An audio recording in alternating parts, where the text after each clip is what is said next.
asalaamaaleykum mbokki téléspectateurs Focus Télévision vous qui nous suivez d'ici et d'ailleurs asalaamaaleykum mbokki internautes yi comme nañu leen ko faral di defalee samedi bu nekk rek tey dañ leen di indil encore les faits saillants de l'actualité de la semaine. On est aujourd'hui samedi 10 décembre 2022 ni ñu koy faral di defee rek dañuy tàmbalee ci li nga xam ne moo di météo jaar ci éphéméride waaye itam bu ñu paree ñu ànd ak Ibrahima Badji rek indi leen lépp li ngeen xam ne rek mooy la rétrospective de l'actualité de cette semaine. Voilà chers auditeurs comme ñu leen ko waxee diggante ñaari semaine a ngi nii ba nga xam ne Kolda duggoon na ci sedd bu métti wante dañoo seetlu ne une semaine a ngi nii boo xam ne on vit une chaleur infernale. Voilà changement boobu nag tax na nag ba voilà nit gaa yaa ngi feebar nit ñaa ngi seen bopp yaa ngi métti ñi ngi soj bu métti goo xam ne doyen Badji ça commence vraiment à faire mal pour les Goldois. waaw loolu métti la vraiment métti na trop parce que temps yi passé maa doon wax ni tàngoor bi fii Kolda bu seddee ñëpp a ko yëgandoo mais bu tàngee également ñëpp a ko yëgandoo ba tax na boo nekkee sa biir néeg boo wéeroo ci mur wi kenn du la wax ne sigil loolu waxoon nañ ko mais gis nga fi mu ne ni mu ngi gën a yokk décembre ñenn ñaa ngi voilà décembre ñenn ñaa ngi jooy sedd boo demee ci village yi fi mu nekk nii day sedd ba nit ñi di muuru mais fii biir Kolda moom mooy loolu c'est très chaud. Voilà gis ngeen de ami moom xam naa ne instant bi yëgu ko parce que tout simplement moom mi ngi dafa robam bu cekkate robu tàngoor la maye. Voilà chers internautes nous allons passer à l'éphéméride de ce samedi 10 décembre 2022. Comme vous le savez tous les 10 décembre nous fêtons la journée mondiale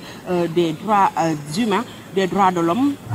li nga xam ne Nations Unies ñoom ñoo ko taxawaloon depuis 1948 aujourd'hui on fête la 64e édition de la journée mondiale des droits de l'homme. muy nag lu am solo la feete lu mel noonu mais également boo xoolee ci contexte bi nga xam ne moom la ñuy dund fii ci biir Sénégal dans la sous-région dans le monde entier véritablement mu doon loo xam ne lu doy waar la bi ñu koy sos bi di ko taxawal c'est parce qu'effectivement il y avait des souffrances il y avait effectivement des dérapages par rapport au respect des droits de l'homme mais gis nañu ba léegi malgré que li ñu ko taxawalee ba léegi ñu ngi gis ay tooxi doone yoo xam ne véritablement dafa jéggi dayoo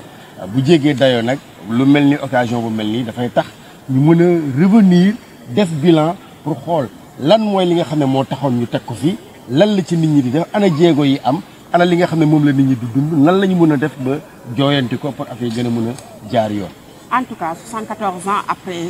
les droits de l'homme sont toujours bafoués en tout cas ici au Sénégal et je pense que Seydi Gassama n'est pas toujours content. Il n'est pas toujours content parce que loolu moo tax chaque fois saa yu tegee rapport am gars yi am luñ ci ŋaaññi parce que pour ñoom xëy na day yàq seen der wala dafa leen di boole communauté internationale mais en réalité les faits sont là. Les faits sont là déjà ñu ngi nii di wax waxu Pape Alé Niang qui est en prison. On y reviendra. Yooyu yëpp muy ay problèmes yoo xam ne jigéen ñaa ngi nii elles subissent des violences. On y reviendra yooyu yëpp ay problèmes la ñu ngi ci seen quinzaine boobu xaw ma seen tournée boobu yooyu yëpp ay problèmes la ñoo ngi koy gis les plus jeunes. ñu ngi leen di utiliser. kenn xamul ci yenn yi liggéey yi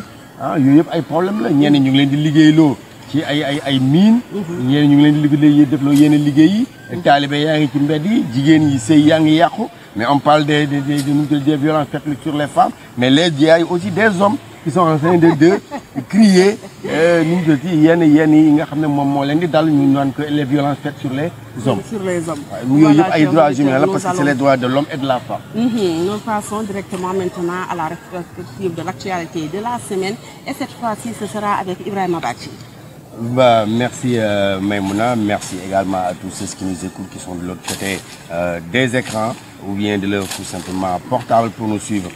sur cette plateforme de Focus TV. Alors, je vous dis tout simplement bonjour, vous qui nous suivez, nous travaillons pour vous, c'est à cause de vous que nous sommes là et nous sommes tous tout simplement heureux de vous informer. Alors, pour les titres, nous avons affaire Pape Alé qui a été entendu par le juge du deuxième cabinet. Il y a tout simplement M. Clédor Ly qui est son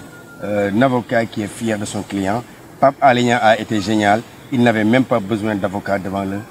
doyen des juges, a-t-il dit. Nous avons également un corps qui a été repêché au large de Saint-Louis et sa famille a été appelée pour identifier. Il s'agit de la famille de Didier Badji. Il y a également les gardes du corps de Sonko qui sont libérés, mais le coordonnateur du Némékoutour qui est sous mandat de dépôt.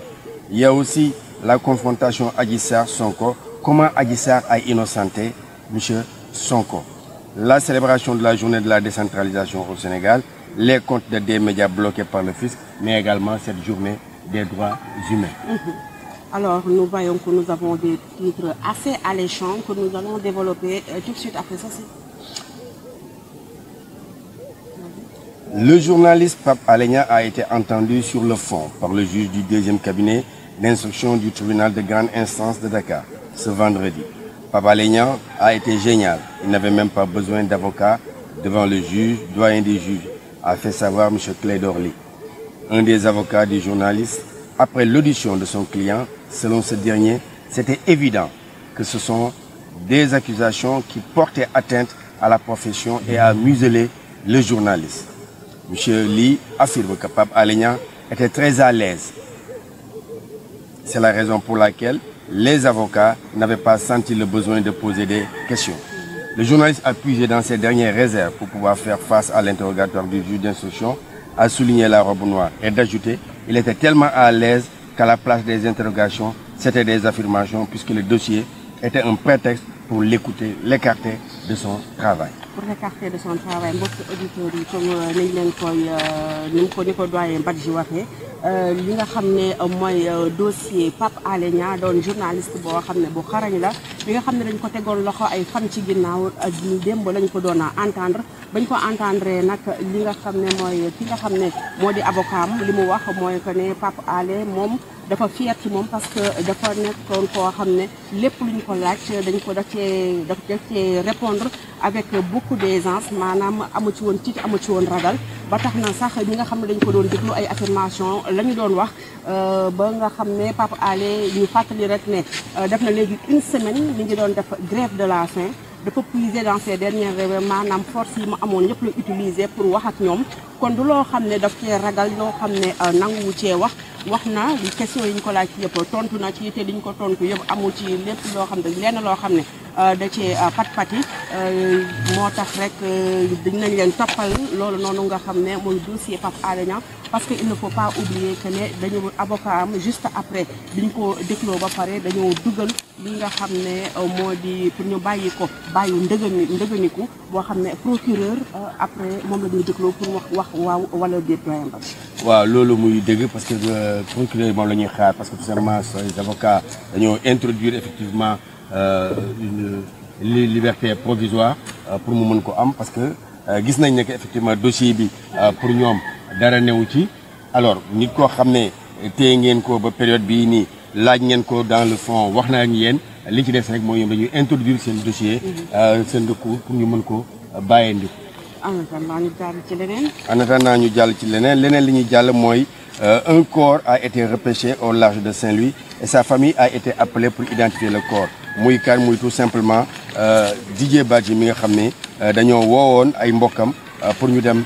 fële daal di vérifier li nga xam ne mooy corps bi nga xam ne moom la ñu retrouvé ndax moom la wala du moom loolu la ñu bëggoon a xam loolu nag pour mu am tout simplement li ci jot a am mooy rek tout simplement fële ca gendarmerie gis nañ fa ay avocat wu Didier Badji avocat seen famille dem nañu wuy ji fële ca gendarmerie pour mën a xam ndax ki nga xam ne moom la ñu wone moom la am déet. Les avocats de Didier Badji convoqués pour l'identification du corps du nouveau dans l'affaire de la disparition de l'adjudant-chef Didier Badji. Maître Khoureyssi Ba, un des avocats du disparu, a annoncé être à la section de recherche de Colobane avec la famille de Didier Badji et le docteur Diallo Diop pour identifier à partir des images de l'ordinateur du commandant Badara Tall le corps repêché le 5 décembre au large de Saint-Louis par un chalutier battant pavillon sénégalais. Pourquoi sa famille est convoquée à la section de recherche? En effet, renseigne l'avocat de la famille, le test ADN projeté ayant été suspendu pour des doutes légitimes du frère qui s'était offert pour le dit test. Nous nous rendons finalement, dit-il, à la morgue de l'hôpital de Fann pour la reconnaissance de Didier. Comme ni ko doyen Badji waxee léegi ci kàllaamay nasaraan maanaam ay fan ci ginnaaw ki nga xam ne moo doon Fulbert Badji ak ki nga xam ne moo doon Didier Sambou nekkoon na ay takk der yoo xam ne dañoo réeroon fële ca Cap Manuel kenn ki ñu jotoon ko génnee ci ndox mi wante ka des ni ko doon seet ba léegi Didier Samb moomu noonu moom la ñu repêché benn corps fële ca géeju Ndar ñu yaakaaroon ne moom la ba woo seen waa kër pour ñu ñëw xool ndax moom la déet dëgg la état bi nga xam ne moom la corps bi nekkoon dafa avancé woon ba il a fallu que ñu xool ci ay bëñam pour mën a xam ne du moom famille ndeysaan tak kii journaliste yi ñu ngi naan heureusement ba du moom heureusement bi mooy lan heureusement bi mooy instant yi gisaguñ ko mais ku nekk yaa ngi ñaan pour que mu bañ a nekk néew ndax gisaguñ ko kenn xamagul ndax dafa génn àdduna kenn xamagul ndax mu ngi dund ba léegi wante ñaan nañu yàlla bés buñ koy retrouver rek mu nekk koo xam ne il est vivant ça c'était ce qu'on vous avait amené sur le problème de la disparition de nos deux soldats. On passe au troisième point. Le troisième point, moi, est tout simplement les gardes du corps de Sonko libérés, le coordonnateur de Nemekou Tour sous mandat de dépôt. Poursuivi pour diffusion de fausses nouvelles, Fadilou Keita placé sous mandat de dépôt. Les choses se corsent pour Fadilou Keita, membre du cabinet du leader du PASTEF, Ousmane Sonko. Après un double retour de parquet, il a été placé sous mandat de dépôt. Le coordonnateur du Nemekou Tour a été envoyé en prison par le doyen des juges. Il lui est reproché d'avoir accusé ouvertement l'État du Sénégal et d'avoir fait disparaître le gendarme Didier Badji et le militaire Fulbert Sambou. ba léegi rek ñu ñëw ci li nga xam ne mooy teg loxo yi ñuy teg loxo jegeñaale kii di président Ousmane Sonko kii nga xam ne moo di Fadilou Keita moom la ñu teg loxo encore parce que nee nañu rek dafa wax loo xam ne tegginewul ci disparition Didier Sambou ak Fulbert Badji wax ci accusé directement l'État que ne moom moo leen sàkkal pexe ba tax ñu teg koy loxo di ci même instant bi ñu fàttali rek ne ñaar ñi nga xam ne ñoo nekkoon ay garde du corps Ousmane Sonko même instant bi dañ leen génnee kon génnee nañ ñi dugal kële ba léegi rek population bi naan acharnement la parce que tey kii nga xam ne moo di Fadilou Keita li mu wax Ousmane Sonko ko njëkk wax am na ñeneen ñoo xam ne bokk nañ ci APR wax nañ ko te pourtant dara fekku leen ci ko lan moo tax ñu koy teg loxo. mais justement kenn ko ci nga xam ne bokk APR te wax ko muy Suzanne Camara mu nga fi mu ne nii li nga xam ne mooy li xew waa famille Didier Badji d'ailleurs dañ ko porter plainte. waa famille Didier Badji dañ ko porter plainte moo tax ñu naan très mauvaise nouvelle pour Ahmed Suzanne Camara et Bah Diakhaté. La famille du militaire disparu Didier Badji a décidé de porter plainte contre Ahmed Suzanne Camara, Bah Diakhaté et Batou Deug. Elle dénonce les sorties médiatiques de ces derniers faisant état d'un lieu entre la disparition des deux militaires et l'arrestation de Pape Alé Niang. Selon Maître Khoureyssi Ba, Ousseynou Gueye et Patrick Kabou, dans une émission datant du 24 novembre 2024 sur la chaîne 7 TV, Bah Diakhaté a déclaré que la disparition des sous-officiers est liée à l'arrestation de Pape Alé Niang, ne s'arrêtant pas en si bon chemin dans ces diatribes qui lui sont propres et détenteurs d'informations dont il ne semble pas douter une seule seconde de la crédibilité. Le sieur Bah Diakhaté ira jusqu'à traiter les disparus d'alors de traîtres. doyen Badji rek ñu gis ne ki nga xam ne moom moo bokk ci biir APR famille bi ñoo ko porté plainte mais état inquiété wu ko mais ki nga xam ne moo bokkee dans l'opposition état bee ko porté plainte famille bi inquiété wu ko c'est un peu paradoxal à mon avis. mais loolu moo tax d'ailleurs sax démb waa comment il s'appelle waa Pastef def nañ benn point de presse pour fustiger lu ni mel parce que li nga xam ne moom la ñuy moom la moo tax ñu jàpp Fadilou Keita lu mel noonu la Suzanne Camara def te dara fekk ko ci et c'est pas sa première fois c'était sa deuxième fois parce que mosoon na fi wax également dibi ne Sonko ku ñu war a rey la di def appel à un meurtre yooyu yëpp mu doon ay cumul de trucs yoo xam ne répréhensible ñu koy condamné ñeneen ñi mais moom kenn condamné wu ko mu doon loo xam ne donc gars dañu gis ne tout simplement ciblage la pour les membres du PASTEF. Pour les membres du PASTEF, chers internautes, nous passons à toute autre chose, doyen Badji. ci leneen li ñuy dem rek mooy tout simplement ne gis nañ ne des médias Bougane Gueye Dany qui annonce le blocage des comptes de Zik FM SA. Encore un coup dur pour le groupe des médias et cette fois-ci ce sont les comptes de Zik FM qui sont bloqués. Une annonce faite par le patron Bougane Gueye Dany après Sen TV SA, les comptes de Zik FM bloqués par une administration fiscale. Le chef de Benno veut étouffer Bougane et son empire et sacrifier les 580 soutiens de famille qui travaillent à des médias, regrette le leader du mouvement Gëm Sa Bopp. Il rappelle que les comptes de Sen TV sont bloqués depuis plus d'1 an sans qu'aucune autre procédure ne soit enclenchée. mbokki internautes yi comme ni ngeen ko suivre ci yeneen médias yi ñi nga xam ne ñooy groupe des médias at a ngi nii ba nga xam ne tëj nañ seen compte maanaam mooy compte télé bi ñu continuer woon di xuus di dem ak ñoom parce que boobu dañ leen doon laaj ay fisc yoo xam ne tollu woon na ci 2 milliards boobu ba léegi nag ñuy jéem a survivre avec les moyens du bord ba ñu gis ne barka Dembo Ndiaye la ñu tëjaat encore li nga xam ne mooy compte rajo bi maanaam compte Zik FM naan leen encore dañ leen amel ay fisc yu toll ci 74 millions ba nga xam ne instant bi weer bi dee na ba tey la fukki fan képp koo xam ne yaa ngi liggéey groupe des médias jotaguloo ci sa payoor ba léegi nii ñëpp a ngi naan nag acharnement la parce que tey Bougane Gueye Dany xëy na dafay déranger Benno Bokk Yaakaar dafay déranger le président Macky Sall dafay déranger l'État de manière générale ci engagement politique bi nga xam ne moom en tant que homme de presse moom en tant que patron de presse am na ko. waaw loolu mooy li nga xam ne loolu la Bougane Gueye Dany ak ñiy liggéey ci moom ak ñëpp ñi nga xam ne gis nañ ne que effectivement que nguur gi dafay ciblé Bougane Gueye Dany pour jéem ko sonal ci étouffer ko lor entreprise am bi te loolu nag mu doon lu doy waar mais soo dégloo waa Libération dañ ne selon Libération dans sa parution de ce vendredi c'est le processus déclenché depuis des mois qui suit son cours réclamant 3,6 milliards de francs CFA à Bougane Gueye Dany. Ainsi, le fisc qui boucle l'année fiscale a bloqué les comptes de la radio du groupe. La mesure pourrait s'étendre jusqu'au journal La Tribune, selon la même source. Mais Bougane compte sur ses positions en disant qu'il ne leur doit rien. Il ne leur doit rien. Et même vous faire il leur devait quelque chose. Je pense que est-ce que décision radicale ça en valait la peine, d'autant plus qu'ils ont posé des questions. Ce sont des questions pertinentes, allant jusqu'à se demander entreprises, ce sont des entreprises étrangères, Sénégal, est-ce que nous comme il se doit? Ils ont des preuves que non. Alors pourquoi nous alors que ñu bàyyi ci lu leen neex. loolu la Mamadou Ibra Kane wax ki nga xam ne qui est un des responsables des structures qui encadrent la presse ici dans ce pays effectivement loolu wax ne lii depuis boobu ba léegi ñoo ngi ciy wax que nguur gi dafa war a protéger la presse locale faire des champions même dans les autres industries même dans les autres secteurs de l'économie gis nañu que effectivement dans ce pays le gouvernement n'est pas en train de faire la promotion des entrepreneurs locaux. da ngay nekk ci réew mi di fi liggéey wala ñu jàpp la mais dañ lay teg ay dëgg sërëx ba nga daanu ñeneen jóge feneen ñëw bénéficier wu ci. Que va penser l'opinion internationale de cette liberté de presse ici au Sénégal bu fekkee ne tey groupe des médias ñu leen di xoqatal bu fekkee ne tey ñu ngi jël ay taskatu xibaar di leen tëj en prison est-ce que ils ne vont pas profiter de cette faiblesse de la presse nationale pour aussi infiltrer le Sénégal? Mais justement dans ce cas bien précis gis nañ ne comment elle s'appelle la dame qui représente le TV5 wax na fi ci wàllu affaire armement bi mais dara fekk ko ci et pourtant les autres sont poursuivis n'est-ce pas donc benn ngi noonu ñu gis ne effectivement dans les autres secteurs d'activité que ça de la presse wala yeneen comme ni nga koy waxee bu ñu gisee ne ñi nga xam ne ñoo fi dëkk baaxoo fi dañ leen di affaiblir mais ñoom dañuy ñëw occuper terrain bi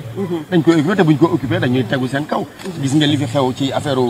coupe du monde bi on a empêché aux autres organes de presse pour mener effectivement am leur part de la retransmission mais dañ ko jël jox ko en exclusivité à la RTS gars yi wax nañ ba bëgg a dee mais dara newul. ñoo ngi nii ci semaine droit de l'homme. Le Sénégal célèbre la journée de la décentralisation ce dimanche sous le thème les territoires face aux défis du développement durable. La journée nationale de la décentralisation est un moment de dialogue direct et constructif entre le chef de l'État, les élus et l'ensemble des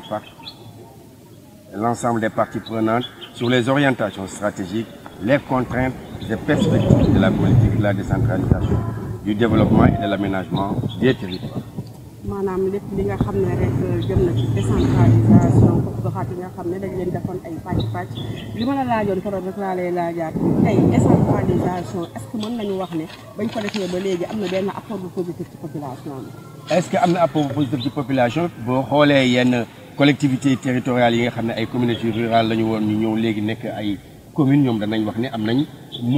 nañ déplacement am nañu mutation positive. boo xoolee également dans ces collectivités locales yenn communes yi nga xam ne bu njëkk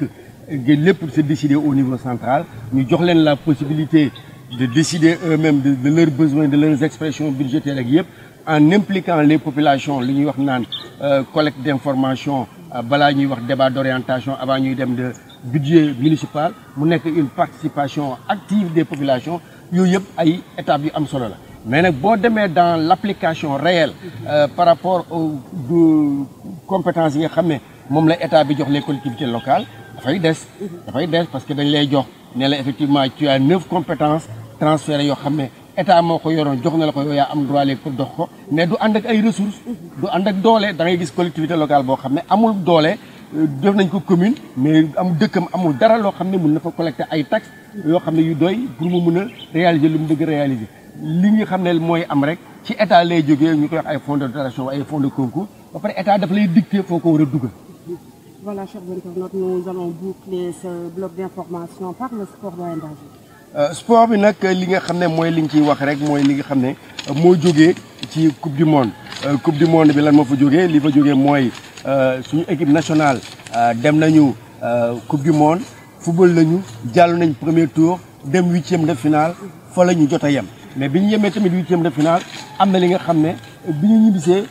Sénégalais yi baaxoon nañ ko ak ñoom parce que bég nañu quand même malgré li nga xam ne moom la ñu jot a dund éliminé nañ leen mais dem nañu ba 8e de finale waroon a jàll quart de finale malheureusement fa la ñu yem mais bi ñu ñibbisee tout de même le président de la République dafa leen sargal jox na leen li nga xam ne mooy li ñuy wooyee ay primes les primes du mondial 2022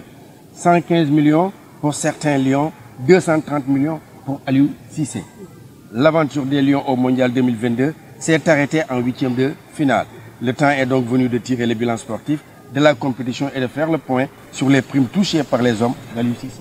Voilà, comme niñ ko doyen Badji waxee rek bu ñu jugee coupe du monde ñëpp xam nañ ne Angleterre moo ñu daan ñetti bal ci dara ci 8e de finale ñoo tax ba demuñu quart de finale foofu la ñu waroon yem mais ba ñu ñibbisee nag peuple sénégalais bi ñu ci ëpp en tout cas kontaan nañ parce que 2002 la ñu gëj a dund mbégte mi ci football surtout ci compétition mondiale dem nañ 8e de finale yàlla yemal ñu foofu wante ba ñu ñibbisee chef de l'État war na leen ne il est fier mais aussi les Sénégalais sont fiers ba tax na même prime quart de finale bi nga xam ne jéewuñu ko sax dañ leen ko jox ñenn ci joueurs yi nga xam ne ils étaient sélectionnés et convoqués ñoom jox nañ leen ci lu toll téeméeri millions ak fukk ak juróom mais ki nga xam ne mooy entraîneur bi Aliou Cissé jox nañu ko ñaari téeméeri millions ak fanweer loolu moom ñu ko par bu bari wax dëgg yàlla gu neex goo xam ne c'est pour les encourager certes mais aussi pour les pousser après à faire li nga xam ne mooy yokk seen loxo daal. Vraiment loolu lu am solo la am na ay Sénégalais yu ko ngañ nag naan mérité wuñu ko mais en réalité soo xoolee li ñu def nañu dara. def nañu dara football nañ fi au niveau national au niveau continental phase éliminatoire yëpp ba dem. mosuñu am benn défaite. donc véritablement dem coupe du monde def fa li ñu fay def. bu ñu leen joxee xaalis c'est vrai que jox nañ leen xaalis mais xaalis la bi nga xam ne ñoom ñoo ko gagné pour être qualifié et pour passer effectivement le premier tour dem ba second tour loolu lu am solo la. kon nag macha allah yaakaar naa ne atum ren mi atum 2022 Lions yi li ñuy jox ci mbégte mënuñu koo xayma kon lépp lu ñu leen jox xeeb nañ ko bu ñu amoon lu ko ëpp jox leen ko côté boobu de moom wax dëgg yàlla man ci sama bopp te xam naa ne yow doyen Badji ak kii di góor ñi ma jàkkaarloo ak Ami Diamanka sax d'accord na ci ak man wax dëgg yàlla bu ñu amoon lu ko ëpp jox leen ko parce que côté boobu moom bégal nañ ñu ba fii bégal mën a yem. Voilà chers internautes, c'était tout pour votre bloc d'information de ce samedi 10 décembre di leen wax rek ne tey moom xam naa bi ngeen may xool ci photo ba léegi kontaan ngeen ci man waaw ndaxte dama leen may rob tey nag moom ma may leen rob wolof bu baax a baax ki ci jaar rek mooy Ousmane Nguer borom VIP Prestige nga xam ne moo nekk fële en face stade régional moo ma génnee fii Ousmane kontaan naa lool ku bëgg ci yi nag xanaa ma jox la numéro Ousmane rek muy 78 490 40 98 78 498 490 40 98. Voilà chers internautes, nous vous donnons rendez-vous samedi prochain Inch'Allah pour un autre bloc d'information.